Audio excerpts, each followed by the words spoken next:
Welcome to Birds of a Feather. This is your girl AJ. It's the Bourbon Princess here, back with 5 questions.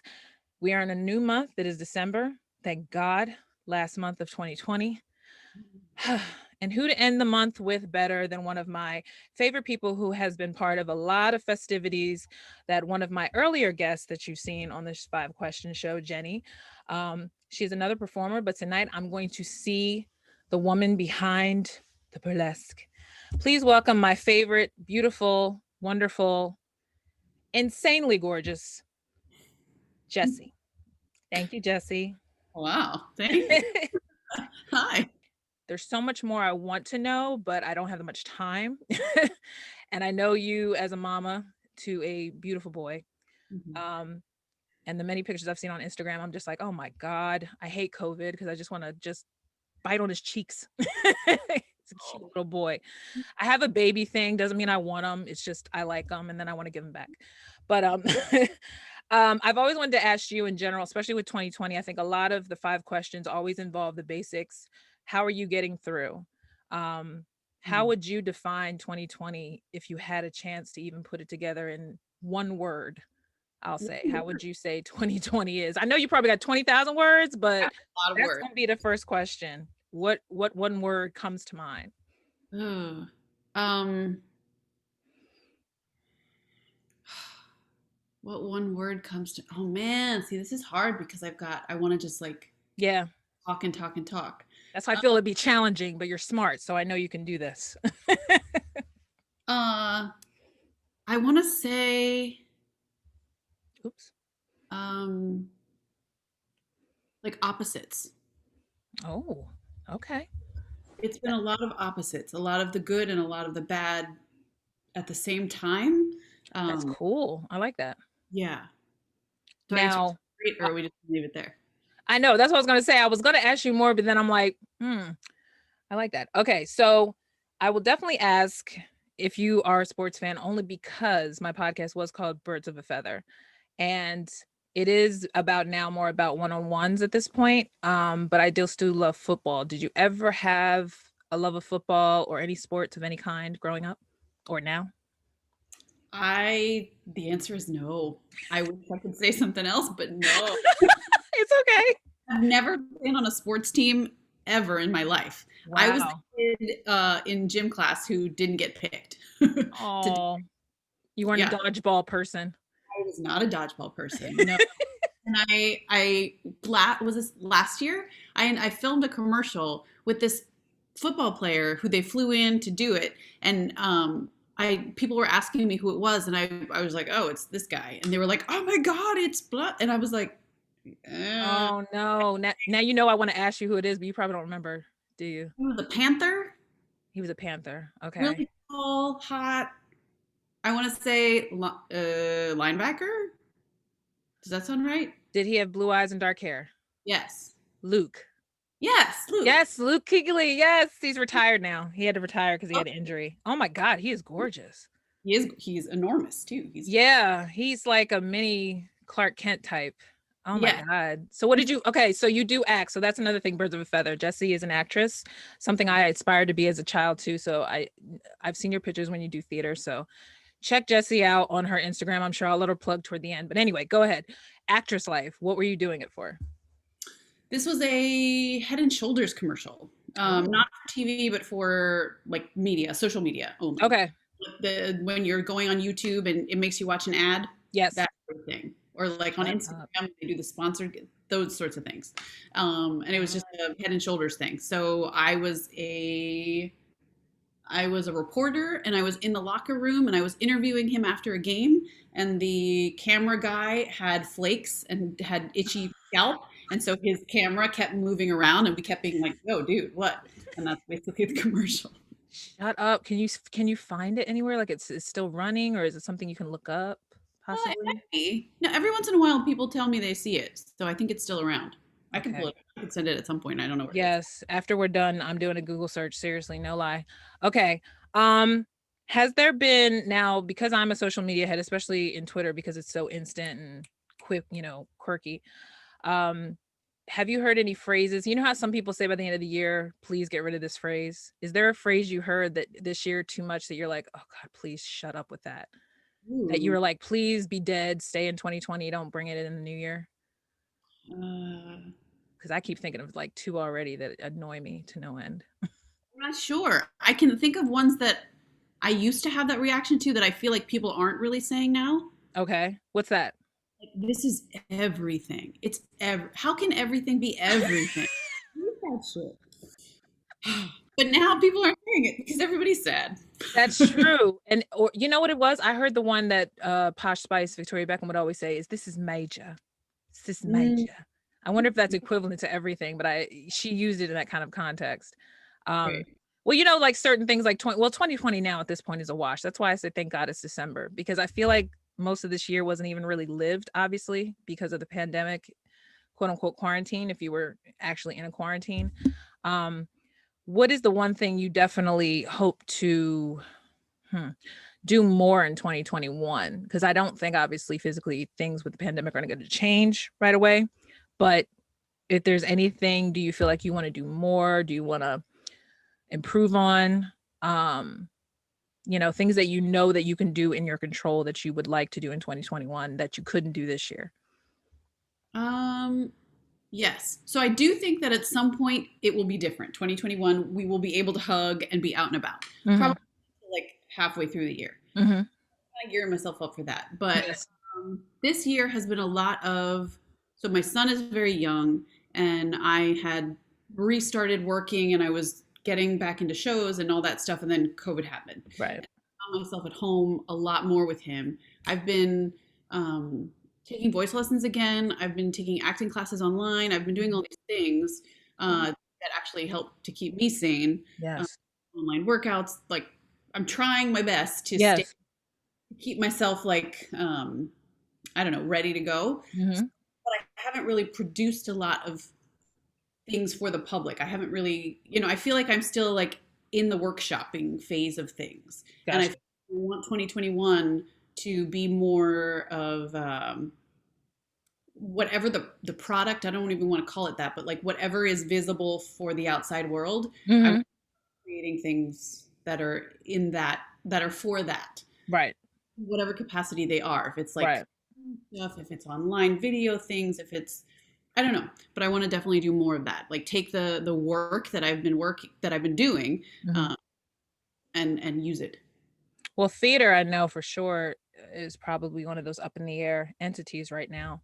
Um, but when I went to UArts, I know in 96, I didn't graduate, so don't judge me. Right. Um, I was a girl coming out of the burbs who knew nothing about the play Rent, and people made that such a thing. How could Mhm. you not know what Rent was? How could you not know what Rent was? And I'm like, because I didn't go to the theater. And then I realized how dumb that sounded in my head because I'm like, I'm at UArts. This is theater. I guess I'm not a true theater head. I had moments of insecurities in my freshman year, but I finished strong in the sense that I had to do a monologue. And I remember doing it about Sojourner Truth and the Ain't I a Woman speech. Like I was able to paraphrase it and do my own version and a monologue. Is there a monologue or is there a moment in your young theater life that you look back and say, I killed that shit? Oh. Um, Everybody has a moment at least, or is proud of something, The especially first, as an actor. I want to say the first show that felt like, holy shit, I did that Mm-hmm. was, this was, oh gosh, a long time ago. I was in grad school, but I had done some things, but this was a leading role. I was played Mabel in Pirates of Penzance. Okay. And we got to perform at the Academy of Music, which was like Oh, first time I was in that space that I was like leading something. And yes. a friend, Veronica Chapman Smith, who, if you don't Mhm. know her up, she's a fancy ass opera singer, Okay. the actress. She was playing one of the smaller roles, and I was just like, wait, what? I don't understand. You should be the star. It was like a Right. very surreal moment of Yes. how am I going to get away with this? And it happened, and it went really well, and that was kind of a turn for me. Yeah. Nice. You're like, oh yeah, I could do this. Okay, so in high school, I still, well, I'm not gonna act like, because I always say you're never too old to act, but um, I always wanted to be Maria in West Side Story. Did you ever have a part that still kind of makes you go, God, if I ever have a chance to do that, I want to do that? I mean, I am too old for her now, but it's the exact role you just mentioned, Are you Marie. Ooh, okay? See, mm-hmm. Yeah. Okay, see, and I think it started because when I went to Abington High School, and we had a chance to audition, but as a cheerleader, and because I wasn't a senior, so whatever the rule was, I couldn't really get the role. Because they had this rule about freshmen and whatever the crap was. Anyway, I was so bitter because Abington was split. Junior high was one building, senior high is another building. And the fact that I couldn't do it just because I was a freshman or whatever the crap was, I was so mad about it. And I remember, I'm so petty. I remember like saying if I had the chance to go to the show, I was going to go and just boo. But No. I didn't do it. I didn't do it. I didn't do it. I held my petty in for that moment, but that was one of those moments that, like I say, that every person who's an actress or who is still doing acting has always had that one role. And it usually, like you said, I'm not shocked you didn't say Maria, but these days they're doing roles where they're kind of integrating different cultures. You had, I forget, I think it's Felicia Rashad's daughter who played Juliet with Mhm. who's my boy? Orlando Bloom. And so I do you notice the diversifying now, even more so with musicals that they're trying to bring to movies? And what is your thoughts on it? Yeah. So there's a lot going on there right Yeah. now because everything's on pause. And so people are speaking up a lot because one, we have a lot more free time. Mhm. Two, there's nothing to lose. So Mhm. a lot going on in conversations happening around color conscious casting. So before they would say colorblind casting, Yeah. um, thinking like anybody that's right for the role will get the role no matter what. And now we know, I don't know, in like the play Fences or whatever, I should never be in that play. It's not, oh, I'm the best one for the role. I am not for that. No, it's now we're trying to let like a Latina play a Latina role, uh, Right. you know, and if the role is not meant for anyone, if it's just like, I don't know, Jane Doe, blah, blah, blah, Mhm. that then we start to incorporate like let's have people of color play this role who didn't before because Mhm. it doesn't say they can't or No. if it's something like ragtime Right. that is about that, Right. then yes they should be what they are. But if it's like I don't know, even like I'm thinking like Music Man or something that's very like Americana, Mhm. could be any, you know what I mean? So the color conscious casting is the newer word that has come out of all of this in the last couple of years, but especially now. Um, I like that color conscious casting. I never even heard that, but okay. Because I yeah. figured, especially with Disney, obviously, because you know that one of the girls from Chloe and Halle is going to play Ariel, and there Mm, was a huge media backlash about that she was black, and in my head I wanted to be like, she's a mermaid. seriously, like, and now we're going to go on the level that it's fictional. So I mean, people get so ridiculous with that. And then, like you said, we're in a time now where everybody's speaking up, and like you said, we have time to really do the history, do the work, do the research. And some people who just don't give a crap, and they feel like just because, oh, I'm going to anger this group if I say something just for shits and giggles, I'll say that's racist. And I just want to be like, can we just stop? First of all, everyone loved Little Mermaid, who was black, brown, purple, especially myself when I saw it in the movie theater. So I can't imagine caring. If anything, my main thought was, who is Eric? Like that was my main thought, because you have to have some kind of beautiful, because to me, I think he felt like a Henry Cavill type character if they were to bring him to life. Because Henry Cavill, that jaw is just god. Um, he's just bad. It's just so bad for me. Like I have the worst crush on him, and I follow him on Instagram, and it's just so upsetting sometimes. But anyway, I didn't really care about the fact that it was a black girl playing a mermaid. It was more just the fact that I want to see who her love interest will be, and will I believe the chemistry. Like that's how I think, because I hate people they put together on screen who clearly don't have any chemistry. I don't know if you ever saw this, but I remember in MTV, Monica did a movie and she did it with this guy that I love, Christian Kane, and it was a horrible movie.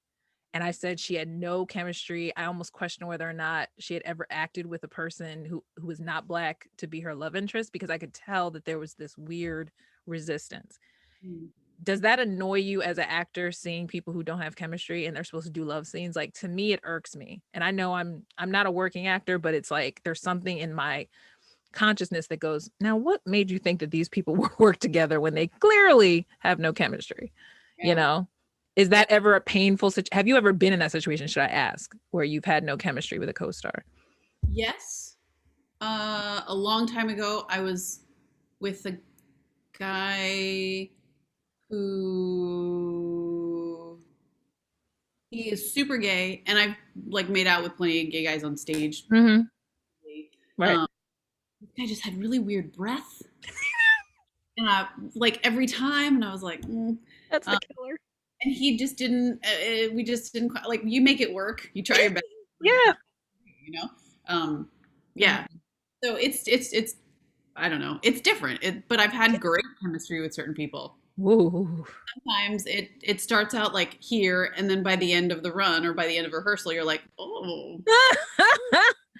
I Um, had that brief experience as a commercial self from the demo that I've finally gotten together after this brief training course I took. Have you ever gotten to voice acting? And if you have, are you looking at that like a side hustle? Is that something else you're interested in? I'm not super well trained in that. Okay. Um, I from what I get, I've auditioned for or submitted like two or a handful of voiceover things. I haven't Mhm. booked, um, but I would I like it if I got into it? Sure, but Mhm. are other taking up more of my time? Yes. Yeah. So I want to put my emphasis over here. Voice acting is like I have friends who do it, and it's quite lucrative, Yeah. but it's really really hard to break into that. And then once you do, you work all the time. Right. Um, I just haven't dedicated myself to that, so I feel okay with that. Like I'd rather do the commercial stuff. I'd rather do theater for sure, um, and burlesque, which is different than theater, but it's still It's still theater. theater. Yeah, I think you still commit to it and you do it very well. That's another reason why I love you. Because I think I think the one thing that interests me most about burlesque, even when I was talking with Timmery about it, it definitely is theater. And I think that's another draw to it if you're doing it. I shouldn't say correctly, because I'm just saying if you do it to the point where someone feels like they're kind of lulled into it, you're doing your job. And I do feel like, and not even just because I saw the movie Burlesque with Christina Aguilera, but I think it's just the sparkliness is obviously and the sexiness fine, but I'm a big person where you have to sell it to me, because I'm a great supporter as a friend, as you know. I mean, I'll plug anybody's stuff. I don't even know anything about what they do. I'm just like, yeah, I want you to win. But if I'm there live in person, it's uncomfortable if I don't feel like I'm connected with the person. Yeah. And but yeah, other than that, I just wanted to say I wanted to plug your brain for that specific purpose, because I know you are in acting now, and I wanted to see how you were doing with it. Um, Especially because myself, I am transitioning into the voice acting thing. That's why I'm doing this, to get used to little things like seeing myself on the video, which I'm looking kind of crazy today, but I'm trying to get used to the art of understanding how talking to people and relating to people through video is working. Because I didn't like to watch myself on video, honestly. I feel like I'm more of a voyeur. I feel like I like to watch people work and be beautiful. And I think now I have to just start to look at myself and say, hey, girl, hello. But I thank you though for doing this, Jess. If you have any questions you want to ask me back, feel free. Oh, it's. I was going to originally ask you if the five questions were with is the same, but after having talked to you, I'm going like, no, they're not. They're all different. I know. I feel like you're definitely you seem like you're very regimented, and I'm just like, oh my gosh, she's gonna be so disappointed because I'm like totally flying at the table. No, But all I good. like it that way though, because that's how it became. At first I did have questions ahead of time. Now I'm just like, you know what? By the first one, I'm just gonna just wing it, because I feel like this is really the purpose. I want to get to know people who I don't really talk to other than, hey girl, how you doing? Bye, and on social media. So yeah, No, they weren't. And honestly, I like it this way now. You know what? F it. I'm taking this off. Woo, stripping. Woohoo. Um my hair is cut, so whatever. Oh, But yeah. anyway, so yeah, that's why I'm doing it, because I just like I want to get more familiar with the mic, and eventually I do want to be one of those people who do voice acting and get several jobs, because I got a plan, and next year I need to get the hell out this house. So, you know. But Very if that's all you had, I'm really glad that we did this though. I appreciate you. I yeah. appreciate the session. And like I said, I hope to hear from more from you. And definitely, I'm going to stalk you on that commercial, because now I'm really intrigued, because I always love Luke Kuechly. I don't even cheer for the Panthers. And as soon as you said Panthers, and I was like, oof. Anyway, so, but thank you for doing this, because birds of a feather, like I said, this is truly like the saying, birds of a feather flock together. And you and me both involved in acting at one point in my life, and you currently in yours. It's good to see your face. It's definitely good to touch base during the quarantine. And I pray you, the baby, and your husband, and we all get to hang out one more time in the clean air without masks sometime soon. Happen. It will It happen. will happen. It will happen. But this year is definitely going to be a different type of New Year's. I'll tell you that. I might be on a Zoom call with like 5 people at one time and then going to bed. Burlesque show. Actually, Timmery or Honey That's Tree. right. Yeah, you're right. You're right. Because I just, I put that on my page. Yeah, I'll definitely be tuning in and out, and then drinking in between, I'm sure. But, That's great. you know, but thank you very much. Birds of a feather. Thank you all for watching. This is Jessy. If there's anything you want to promote, feel free right now, because I was going to say throw your socials or whatever you want to put out there. So I've got two of everything because my Jesse Groover is me and is my theater person, acting, Mhm. and Isa Ardiente is my burlesque persona. Mhm. For a while, I tried to keep them separate, and now I it's know. all it, Hey, it's. look, it'll make Um, people watch now. but www.jessicagroover.com is my website. Okay. Um, Issa doesn't have her own website, but she's on social media on Instagram. It's just Definitely. Issa Ardiente. Yep. Lots of stuff there. If you go into my Jesse Instagram, it's just pictures of my kid right now. So the other one has a lot more of me. He's a beautiful kid. She has a hot husband. She just lives a lovely life, and I thank you very much for your talent. And I definitely hope to see you. I will see you online, obviously, in the future. Um, and thank you for joining Birds of a Feather. Everything AJ the bird suburban princess. Hello, who can't talk tonight. Thank you for joining. I will talk to you soon, Jesse. Definitely check out her socials. And Isa Adediente is very beautiful burlesque artist. Definitely check her out on Instagram. All right. Take care. Dose. I love you. Bye.